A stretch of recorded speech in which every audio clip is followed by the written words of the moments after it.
अभिनंदन. सुधाकरजी घोडमारे यांच्याकडून 100 रुपयाचं ते पारितोषिक प्राप्त झाले आहे, त्यांनी ते स्वीकार करावं.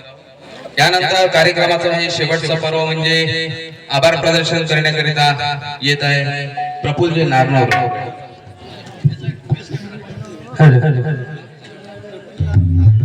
महागावणी सुधाकरजी घोडमारे यांनी मला 100 रुपयाचं पारितोषिक दिलं आणि ते मी माझ्याकडून या मंडळाच्या अध्यक्ष या मंडळाला देत आहे. तरी या कार्यक्रमाच्या अध्यक्षांनी हे 100 रुपयाचा स्वीकार करा. राजकुमारजी ठाकूर यांच्याकडून 200 रुपयाचं पारितोषिक प्राप्त झालेलं आहे, ते त्यांनी स्वीकार करा. राजकुमारजी ठाकूर यांच्याकडून सुद्धा 200 रुपयाचं पारितोषिक प्राप्त झालेलं आहे, त्यांचं सुद्धा मी धन्यवाद देतो.